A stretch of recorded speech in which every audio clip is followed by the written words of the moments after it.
오늘 마지막으로 여러분들에게 전하고 싶은 메시지는 오늘 제목이 새롭게 펼쳐진 은혜의 세계입니다.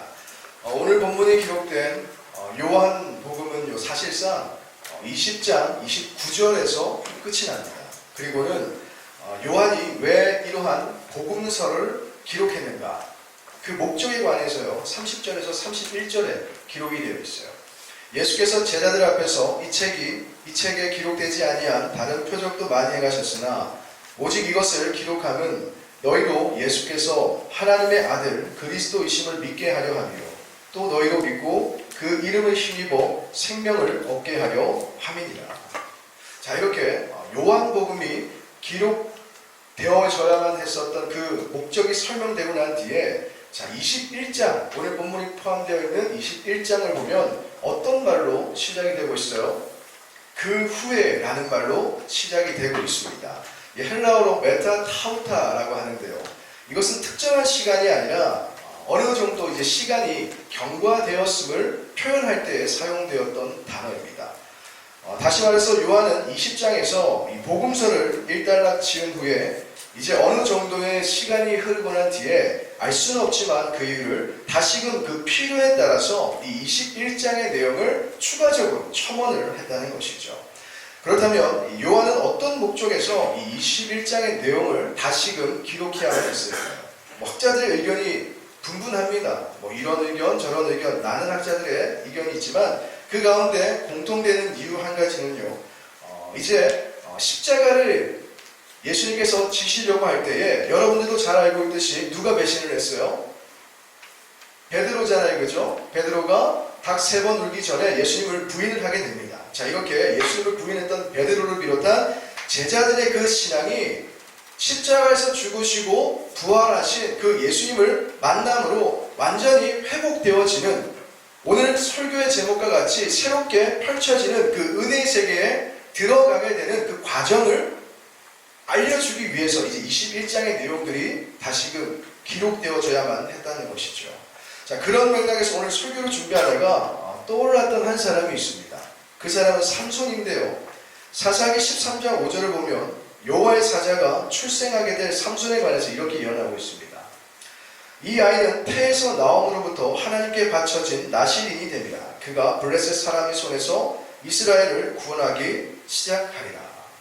자, 이 삼손은요, 사람의 손에서 이스라엘을 구원하기 위해서, 그러니까 블레셋 사람들의 그 압제, 그 공격으로부터 이 이스라엘을 지키고 보호하고 안전에 거하게 하는 데 그 인생의 목적이 있었다는 겁니다. 그런데 그런 삼손이 그러한 자신의 사명을 충실하게 행했다는 것이 아니라 누구를 사랑했을까요? 여자를 너무 사랑하는 거예요. 또 뭘 먹기를 좋아했을까요? 포도주, 독주 먹기를 너무너무 좋아했다는 거예요. 그래서 하나님께서 주신 그 인생의 목적과는 정반대의 삶을 그가 살아가게 되었다는 겁니다. 그래서 결국 이 블레셋 사람들에게 붙잡혀서 머리털이 밀리게 되고요, 눈이 뽑히고 짐승처럼 옥에서 그 맷돌을 돌리는 비참한 신세가 되었다는 것이죠. 자, 이처럼 삼손에게서는 그 어떤 희망도 발견할 수가 없게 되었습니다. 눈에 보여지는 이 삼손의 삶에서는 회복이나 그 어떤 것들을 전혀 꿈꿀 수 없는 그 비참함이 그 인생의 결과처럼 보여졌다는 거죠. 그런데 사사기 16장 30절에 보면요, 그와 같은 불가능의 삶에 이루어진 극적인 반전이 기록되어 있습니다. 아니요. 자, 제가 읽어드릴게요. 삼손이 이르되 블레셋 사람과 함께 죽기를 원하노라 하고 힘을 다하여 몸을 굽히매 그 집이 곧 무너져 그 안에 있는 모든 방백들과 온 백성에게 덮이니 삼손이 죽을 때에 죽인 자가 살았을 때에 죽인 자보다 더욱 많았더라.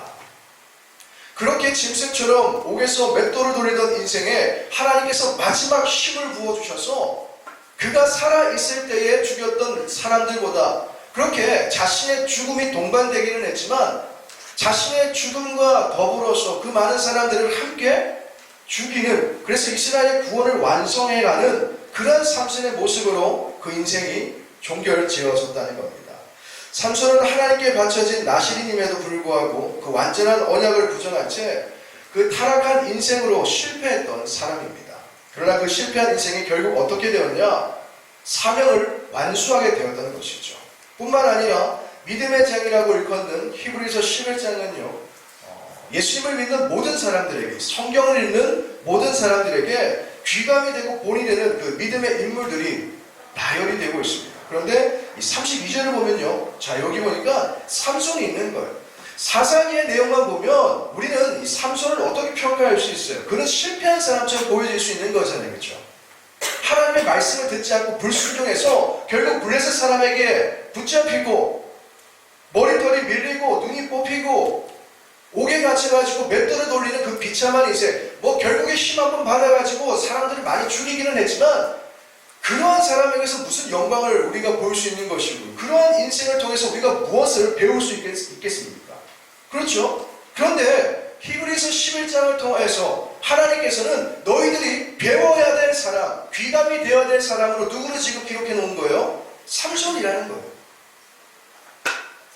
이걸 통해서 우리가 뭘 발견할 수 있을까요? 이 삼손의 인생에 우리가 주목되어서는 안 된다는 거예요. 이 실패한 것 같은 인생 속에서도 하나님께서 함께 하시면, 하나님께서 은혜를 부어주시면 그러한 인생도 회복될 수 있다는 거예요. 넘어졌지만 실패했지만 다시 힘을 얻을 수 있다는 거예요. 용기를 가지고 나에게 맡겨진 그 사명을 최후에는 반드시 성취할 수 있다는 것을 이 삼손의 인생을 통해서 우리가 깨달을 수 있게 된다는 것입니다. 이와 같이 새롭게 시작된다는 것, 또 다시 뜬다는 것은 우리가 원한다고 해서 저절로 이루어지는 것은 아니라는 거예요. 반드시 새롭게 시작할 수 있는 힘, 그 원동력이 생성되어야 되는데요. 그 능력을 누가 주신다는 거예요? 하나님만이 주실 수 있다는 거예요. 세상에서 여러분들이 많은 학문을 배운다고 이것이 체득되는 것이 아니라 여러분들이 헬스장 가가지고 아무리 유명한 사람한테 PT를 받는다고 목사님처럼 뭔가 이렇게 근육질 몸매로 바뀐다고 하여도 여러분들이 이렇게 실패했지만 다시 일어설 수 있는 삶이 될 수 있는 것이 아니라 여러분들이 하나님을 만나야 된다는 거예요. 하나님께서 여러분들에게 은혜를 주시고 힘을 주시고 능력을 주시고 지혜를 주시고 그와 같은 삶을 이루어 주셔야만 삼손과 같이 다시 일어설 수 있는 그러한 삶을 여러분들이 살아낼 수 있게 되는 것입니다. 자, 오늘 본문을 보면요, 예수님을 떠나며 그 실패의 자리에 있었던 제자들이 다시 새롭게 시작할 수 있는 힘과 능력을 다름이 아니라 예수님께로부터 공급받는 것을 우리가 볼 수 있습니다. 그 증거가 오늘 보면 1절과 14절인데요. 1절을 보니까 예수님께서 제자들에게 나타나셨어요. 십자가에서 죽으시고 부활하신 예수님께서 제자들에게 나타나셨어요. 자, 14절에도요, 예수님께서 세 번째로 이 제자들에게 나타나셨던 거예요. 주목할 것이 여기서 이 나타내다 라는 이 동사의 형태가 능동태입니다. 다시 말해서 예수님께서는 의도적으로 자신을 나타내셨다는 거예요. 이 제자들이 예수님 좀 보여주세요. 예수님 실패한 우리의 인생 속에 좀 찾아와 주세요. 이걸 요청해서 오신 것이 아니라 그들은 그냥 실패한 인생 그대로 살아가고 있었다는 거예요. 그런데 그 실패한 인생 속에 누가 오신 거예요? 예수님께서 그들에게 오셨다는 거예요. 그들에게 오셔서 그들을 만나주심으로 뭔가를 새롭게 변화시키기를 원하는 목적이 있었다는 겁니다. 예수님을 부인하고 예수님을 떠났던 그 실패한 제자들이 다시금 십자가의 길을 걸을 수 있도록 다시금 예수님께로부터 받은 그들의 사명, 곧 땅끝까지 이르러서 복음을 전파하는 그러한 목적 있는 삶을 감당할 수 있도록 그렇게 그들을 회복시켜 주시고 그것을 감당할 만한 능력, 또 이후에 약속되어진 성령을 받을 수 있는 그 사명에 대한 고치를 예수님을 통하여서 받을 수 있도록 해주셨다는 거죠. 여러분들도요, 예수님의 제자들과 같이 신앙생활을 하는 동안에 실패할 수 있습니다. 목사님도 마찬가지예요. 지금도 마찬가지예요. 목사님도 신앙생활을 하는 동안에 여러분들과 똑같이 시험에 들 수도 있고요, 낙심되고 절망하고 하나님께 원망하고 불평하고 찬양이 입에서 나오지 않을 때도 있어요. 성경 읽을 때에 성경 읽고 싶지 않은 그런 순간도 있습니다. 근데 중요한 게 뭐예요? 그것으로 끝나서는 안 된다는 거잖아요. 그렇죠? 그러한 실패의 자리에 우리가 있을 수는 있겠지만 그 실패 자리에 우리가 연연하고 그 실패 자리에 안주하고 그 실패 자리가 마지막이 되어서는 안 된다는 거예요. 그 실패 자리가 분명히 존재하지만 우리는 다시 회복할 수 있다는 거예요. 누구로 인하여서요? 예수님을 통해서요. 예수님을 우리가 만나고 예수님께 간구하고 예수님께서 우리에게 은혜만 주시면 우리의 삶은 다시금 새롭게 펼쳐지게 되는 것입니다. 자, 그렇다면 그러한 실패의 시간을 경험하게 되었을 때에 새롭게 펼쳐진 은혜의 세계를 경험하기 위한 그 방법이 뭘까요? 첫 번째는 나의 실패를 인정하고 고백해야 됩니다. 자, 우리 5절 보면요, 예수께서 이르시되 얘들아 너희에게 고기가 있느냐 대답하되 없나이다. 자, 여기서 이 고기가 있느냐라는 말을 헬라어로 메티라고 해요. 메티. 이것은 부정적인 답을 기다리는 어구인데요, 이 구절을 원어로 직역하게 되면 얘들아 너희에게 고기가 없지 않니? 서울말 같았어요. 여러분, 이게 어떤 의미인지 지금 이해가 돼요? 없지 않니? 이게 이해가 되죠, 그죠? 그러니까 정보가 전혀 없는 상태에서의 질문이 아니라 예수님은 뭘 가지고 계셨다는 거예요? 답을 가지고 계시고 그걸 이야기를 하시는 거예요. 무엇보다 이러한 질문은요, 고기잡이에 노련했던 제자들, 즉 전문가로 하여금 수치감을 느끼게 만들 수도 있는 질문입니다. 아마도 이러한 상황에 놓이게 되면 적지 않은 사람들이 어떻게 반응할까요? 많지 않아도 많은 척할 수 있잖아요, 그렇죠? 적음에도 불구하고 큰 것처럼 그렇게 부각시키고 뻥튀기 해서 이야기하고 싶은 것이 당연하게 느껴질 겁니다. 중요한 것은 그렇듯 현 상태를 감춘다고 해서 나의 그러한 실제 삶이 새롭게 바뀌어지는 게 아니라는 거예요. 감춘다고 해서 그 사태가 해결되는 것이 아니라는 겁니다. 다행스럽게도요, 예수님의 질문에 제자들은 없나이다라고 거짓없이 시인하고 솔직하게 자신의 실패를 시인을 하게 됩니다. 이것이 실패했지만 다시 시작할 수 있는 회복의 첫걸음입니다. 만약에 제자들이 예수님의 그 질문에 거짓말을 하며 자신의 그 자존심이 상하지 않으려고 계속해서 그들의 고집을 꺾지 않았다면 어떻게 됐을까요? 결론적으로는요, 그들의 삶의 회복은 시작조차 이루어지지 않았을 겁니다. 신앙이라는 것은 과거에 얽매여 있는 것이 아닙니다. 신앙은 미래를 향한 진행형이어야 되고 또 미래에 이루어질 목표를 바라보는 것인데요. 그러기에 사도 바울은 빌립보서 3장 13절에서 14절을 통해서 뒤에 있는 것은 잊어버리고 앞에 있는 것, 곧 하나님이 위에서 부르신 부름의 상을 위하여 달려간다라고 이야기를 하고 있습니다. 실패한 과거가 반드시 여러분들의 삶에 교훈이 되어야 돼요. 반드시 그 실패한 인생이 교훈이 되어야 되겠지만 그렇다고 해서 그 실패한 인생에 여러분들이 얽매여서는 안 된다는 거예요. 거기에 붙잡혀서 앞으로 나아가고자 하는 나의 의지가 꺾여서는 안 된다는 거예요. 히브리서 4장 16절의 말씀과 같이 하나님께서는요, 그 실패한 우리의 인생을 불쌍히 여겨주십니다. 그래서 때를 따라 도우시는 그 은혜를 주시는데 중요한 것은 그 은혜를 주시는 하나님께 우리가 나아가야 된다는 것이죠. 가만히 있는다고 은혜가 때를 따라서 주어지는 것이 아니라 우리가 나아가야 됩니다. 은혜 주실 하나님께 나아갈 때에 우리의 나아가는 그 믿음을 보시고 우리의 기도를 통하여서 하나님께서 은혜를 주신다는 거예요. 그렇게 예수님을 통하여 새로운 성공, 새로운 걸음, 새로운 대안을 발견했던 제자들과 같이 우리의 삶의 분명한 실패 속에서도 다시금 새롭게 펼쳐지는 은혜를 향해서 나아갈 수 있는 그러한 길로서의 예수 그리스도의 은혜가 우리의 삶에 체험되어지게 되는 것입니다. 그리고 두 번째는요, 하나님의 말씀에 순종되어야 됩니다. 6절을 보면요, 이르시되 그물을 배 오른편에 던지라 그리하면 잡으리라 하시니 이에 던졌더니 물고기가 많아 그물을 들 수 없더라. 자, 밤부터 날이 새어갈 때까지 한 마리의 물고기도 잡지 못한 제자들을 향해서 예수님께서 뭐라고 말씀하셨어요? 그물을 배 오른편에 던지라 라고 말씀을 하셨습니다.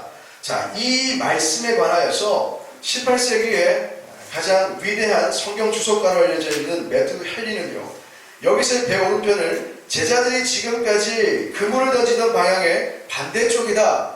그러니까 오른쪽에 던지라고 하셨잖아요. 그죠? 그러면 지금 제자들은 어디에서 지금 그물을 내리고 있었던 거예요? 왼쪽에 열심히 그물을 내리고 있었는데 그 물고기를 잡았어요? 못 잡았어요? 못 잡았다는 거예요. 이 못 잡고 있는 상황 속에서 예수님께서 오셔서 어디에 던지라고 하셨어요? 오른편에 던져라 라고 했는데 제자들이 어떻게 했어요? 던졌다는 거예요. 생각하지 않고 계산하지 않고 따지지 않고 예수님께서 말씀하실 때에 왼쪽에서 잡다가 못 잡았는데도 불구하고 오른쪽에다가 그물을 탁 던졌대요. 이게 매튜 헨리의 해석이에요. 이게 맞는지 안 맞는지는 우리가 정확하게 알 수는 없습니다. 그러나 분명한 건 뭐예요? 예수님께서 지목하셨던 그 방향은 사람이 알 수 없는 인간의 영역에 속하지 않은 하나님만이 알고 있는 고유의 장소였다는 거예요. 153마리라는 그물을 제대로 들 수 없을 정도의 많은 물고기를 얻게 하시는 하나님의 특별한 영역이었다는 사실을 우리가 알 수 있다는 겁니다. 자, 이러한 하나님의 영역을 경험하기 위해서 무엇이 필요할까요? 다른 거 필요 없다는 거예요. 말씀하셨으면 순종하는 것. 이 한 가지라는 거죠. 예수님께서 그물을 배 오른편에 던지라 라고 하셨다면 그냥 배 오른편에 믿음으로 그물을 던지는 순종이 우리에게 필요하다는 것입니다. 미국 크로스포인트 교회의 피트 윌슨 목사님께서요, 두려움이 속삭일 때라는 책을 쓰셨는데 이 책을 통해서 이런 말씀을 하십니다. 우리가 지금 믿고 있는 것들을 꽉 붙잡고 있는 한 하나님이 뻗으신 손을 잡을 수 없다. 하나님 외에 영원한 것은 없다. 당신이 꼭 부여잡고 있는 물건이나 사람, 상황은 다 언젠가 당신의 손 위에서 한 줌의 모래로 변해버릴 것이다. 당신을 떠나지도 버리지도 않겠노라 약속하신 하나님, 그분의 손을 붙잡라.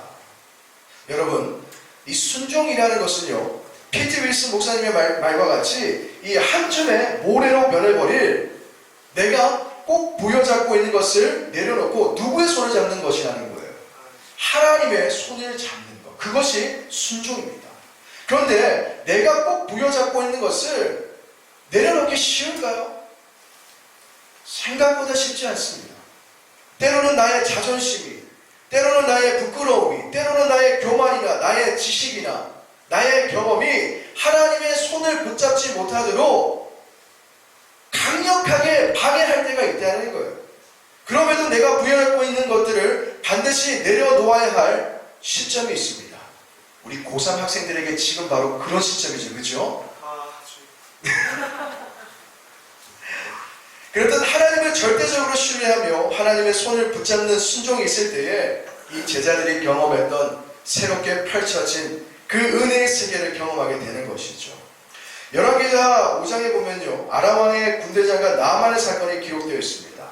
나아만은요, 왕의 총애를 받았던 사람, 권력, 명예, 소유, 남부러울 것이 없었던 삶입니다. 그런데 심각한 문제가 있죠. 그에게는 나병이라는 불치병이 있었습니다. 이러한 불치병 앞에 그가 할 수 있는 일이란 아무것도 없었던 겁니다. 그러다가 이 전쟁 중에 잡혀왔던 이 이스라엘의 여정을 통해서 엘리사 선지자만 만나면 그에게 도움을 구하면 당신의 병은 반드시 낫게 될 겁니다. 희망의 메시지를 듣게 되었던 거죠. 그 말을 들은 나아만은 엘리사를 찾아갔습니다. 그런데 엘리사가 집 밖으로 나와보지도 않는 거예요. 자기의 종을 시켜서 그냥 요단강에 몸을 7번 씻으면 당신의 나병이 고침을 받게 될 겁니다. 그 이야기만 전했던 겁니다. 열왕기하 5장 11절을 보면요, 나만이 생각했던 시나리오가 이겁니다. 내 생각에는 엘리사가 내게로 나아서서 그의 하나님 여호와의 이름을 부르고 그의 손을 그 부위 위에 흔들어 나병을 고칠까 하였더라. 천하를 호령했던 남부러울 곳이 없었던 이 나아만이 자신의 시나리오가 철저하게 파괴되고 오히려 문전박대를 당했으니 얼마나 자존심 상했을까요? 그가 혼자 갔을까요? 아니잖아요. 많은 사람들을 대동하며 갔다고요. 근데 그 많은 사람들 앞에 부끄러움을 당했다니까요. 그의 자존심이 철저하게 짓밟혔습니다. 얼마나 화가 났을까요? 그래서 그는 화를 내면서 다시 돌아가려고 했습니다. 그 순간 부하들이 불치병이 치료될 수만 있다면 더 어려운 일을 하라고 한다 하더라도 당신이 하지 않았겠습니까? 굉장히 지혜로운 사람이죠, 그죠? 이 말을 하니까 이 나아만은 납득이 되는 거예요. 그래서 결국은 엘리사의 말대로 요단강에 가서 몸을 7번 씻었어요. 어떻게 되었을까요?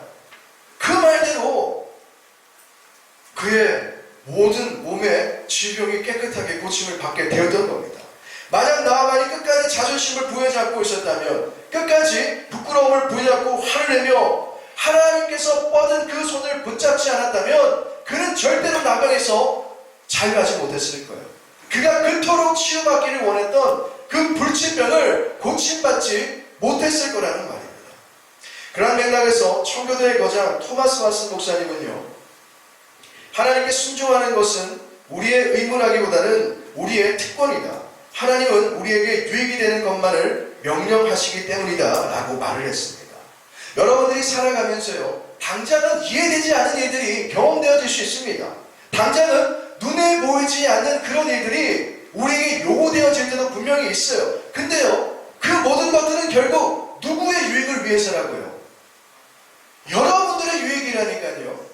하나님조차고 순종을 요구하시는 것이 아니라 여러분들 삶에 좋은 것을 주시기 위하여서, 여러분들의 인생의 성공을 경험하게 하기 위하여서, 여러분들의 기도에 응답해 주시기 위하여서, 보다 더 좋은 삶을 영위해 갈 수 있도록 만들어주기 위하여서, 그렇듯 이해가 되지는 않지만, 눈에 보이지는 않지만, 아무런 감동도 없지만, 확신도 없지만, 그럼에도 불구하고 이 나아만과 같이 그저 순종을 요구하시기도 하십니다. 그 많은 제자들과 같이 그냥 배 오른편에 던져 아무 말도 하지 말고, 대꾸하지 말고, 생각하지 말고, 계산하지 말고, 열심히 배워왔던 지식, 경험 다 내려놓고 그냥 한번 오른편에다가 금을 던져봐. 이렇게 우리에게 순종을 요구하시는 데도 있다니까요. 근데 우리가 뭘 해야 된다는 거예요? 하나님의 손을 잡아야 된다는 거예요. 모든 걸 내려놓고 하나님의 말씀에 순종해 봐야 하는 거예요. 그리할 때에 하나님의 영역으로 여러분들의 삶이 복귀가 되어지고, 그 결과 새롭게 펼쳐진 은혜의 세계에서 여러분들의 삶은 회복과 하나님의 놀라운 능력을 경험하게 될 것입니다. 이제껏 고도로 발달되어 온 문명을 생각해 볼 때에 심히 위대한 것들을 많이 이룬 것 같지만, 그러나 인류는요, 눈에 잘 보이지도 않는 현미경을 대야만 볼 수 있는 그 미세한 바이러스 하나도 제대로 대항하지 못하는, 그래도 연약하고 불안전한 존재입니다. 그러므로 여러분들의 연약함과 부족함과 실패를 부끄러워하지 말고 예수님께 맡기실 수 있기를 바랍니다. 여러분들의 삶을 예수님께 한번 맡겨보세요. 그리할 때에 여러분들에게 주시는 하나님의 뜻, 하나님의 계획, 또 하나님의 감동이 분명히 있을 수 있습니다. 예배를 통해서, 말씀을 읽을 때에, 묵상할 때에, 찬양을 부를 때에, 기도할 때에 여러 가지 환경, 여러 가지 상황들을 통하여 분명히 여러분들에게 그 메시지를 주실 거예요. 그때 여러분들이 뭘 해야 될까요? 내가 부여잡고 있는 것들을 예수님의 제자들과 같이 다 내려놓고 예수님의 말씀의 믿음으로 순종하면 됩니다. 순종. 그 순종을 통하여 여러분들의 삶은 회복되고 새로워지고, 그 순종을 통하여 제자들이 경험했던 그 은혜의 세계가 여러분들도 경험되어질 것입니다. 목사님이 여러분들에게 들려주고 싶은 마지막 메시지는 이겁니다. 앞으로 숱한 인생의 과정을 경험하는 동안에 여러분들이 의지해야 되고, 여러분들이 붙잡아야 되고, 여러분들이 반드시 믿어야 되고, 여러분들이 반드시 순종해야 될 분은 오직 예수 그리스도입니다. 할렐루야. 오직 예수 그리스도. 예수님을 잘 믿으셔서 새롭게 펼쳐지는 그 은혜의 세계가 여러분들 일생에 펼쳐지고 또한 누려지실 수 있기를 예수님의 이름으로 간절히 축원합니다. 기도드리겠습니다. 하나님 아버지, 살아가는 동안에 때로는 이해되지 않고 또 믿음의 부족함을 통하여서 실패할 때도 있지만, 그러나 우리에게 주시는 하나님의 말씀을 통하여서 예수님의 제자들과 같이 순종함의 삶을 살아가기를 원합니다. 실패한다 하더라도, 고난을 당한다 하더라도, 이해가 되지 않는다 하더라도 하나님의 말씀에 순종할 때에 나의 연약함과 실패를 내어놓고 하나님께 도우심을 구할 때에 우리의 삶은 새로워질 줄로 믿습니다. 이러한 새롭게 펼쳐지는 은혜의 세계가 일평생 우리 모든 학생들의 삶에 누려질 수 있도록, 임할 수 있도록 은혜를 베풀어 주시옵소서. 예수님의 이름으로 기도드립니다. 아멘.